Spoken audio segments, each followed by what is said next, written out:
concernant l'invité à Hanouka. Lorsqu'on est invité pour Shabbat et on doit allumer la Hanoukia, comment est-ce qu'on procède? Il y a deux possibilités, deux hypothèses. Soit on vient juste pour le repas, manger vendredi soir, et ensuite on va dormir chez soi, soit on est invité pour tout le Shabbat, et on dort chez ses hôtes. Quel est le din par rapport à l'allumage? Le din est le suivant, c'est que tout dépend de là où on dort.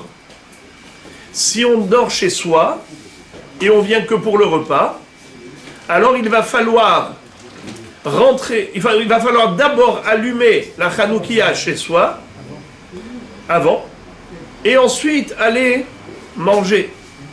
Et ensuite aller manger chez ses parents ou chez ses hôtes. Puisqu'on va dormir ici, il faut que la Hanoukia soit allumée ici avant Shabbat. Mais si on dort ailleurs, alors il va falloir s'organiser avec le Baal Habayit. Le Baal Habayit, c'est-à-dire l'hôte, qui invite ses invités, lui va allumer sa Hanoukia. L'invité va s'acquitter avec l'allumage du Baal Habayit. Parfois, il est tenu de payer, de donner un shekel ou 2 shekels pour acheter une partie de l'huile, ou qu'il lui donne cadeau une partie de l'huile, juste il soulève la bouteille ou le godet où il y a l'huile pour faire l'acquisition. Parfois, ce n'est même pas nécessaire de payer pour cela. D'emblée, on est quitte. Dans quel cas on est quitte et dans quel cas il faut payer? Lorsqu'on est pris en charge totalement, et c'est le cas habituellement. Lorsqu'on vous invite, on vous invite gratuitement pour passer Shabbat dans la maison. Alors vous dormez chez le Baal Habayit, vous êtes chez lui, il vous prend en charge pour tout. Alors il vous prend en charge aussi pour l'allumage de la Hanoukia. Si vous voulez bien faire symboliquement, vous payez un shekel et vous faites l'acte d'acquisition, mais il n'y a aucune obligation. Par contre, si vous n'êtes pas pris en charge, par exemple quelqu'un qui paye une location, il habite là, il a un endroit où dormir, il mange, mais on le fait payer pour tout. Tu dors ici, tant de jours, tu payes pour ça. Tu as pris tel repas, tu payes pour ça. Pour chaque chose, on le fait payer. Alors il doit payer aussi pour l'allumage de la Hanoukia, puisque le Baal Habayit lui offre rien gratuitement. Il fait tout payer, au centime près. Alors il doit payer aussi pour la Hanoukia, pour acheter une partie de l'huile.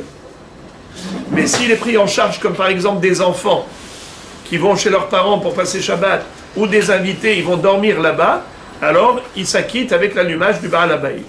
Par contre, Motsae Shabbat, sachant pertinemment qu'ils vont retourner chez eux pour dormir, ils ne s'acquittent pas avec l'allumage de leurs parents.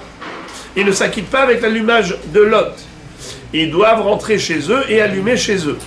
Ils ne sont pas quittes avec l'allumage de Motsae Shabbat chez le Baal Habayit, puisqu'ils ne vont pas dormir là-bas. Et comme on a dit, ce qui fixe le lieu pour la Hanoukia, c'est là où on va dormir. Dernier détail, lorsqu'on va à l'hôtel, lorsqu'on va pour un Shabbat Hatan, et que chacun a une pièce, on mange tous ensemble, mais chacun a sa pièce pour dormir, chacun doit allumer dans sa pièce. Ah oui, mais il y a trop de bougies, c'est dangereux, l'hôtel ne permet pas. Alors on n'allumera qu'une seule bougie. Car vous le savez que, d'après la halakha stricte, le minimum pour la Hanoukia, c'est une bougie par nuit. Quelqu'un qui va allumer chaque nuit une seule bougie, il est quitte. Alors lorsqu'on n'a pas le choix, et qu'on se retrouve à l'hôtel, et qu'on doit allumer dans sa chambre pour pouvoir s'acquitter, puisqu'on dort dans sa chambre, on a une indépendance, alors on allumera une bougie dans sa chambre.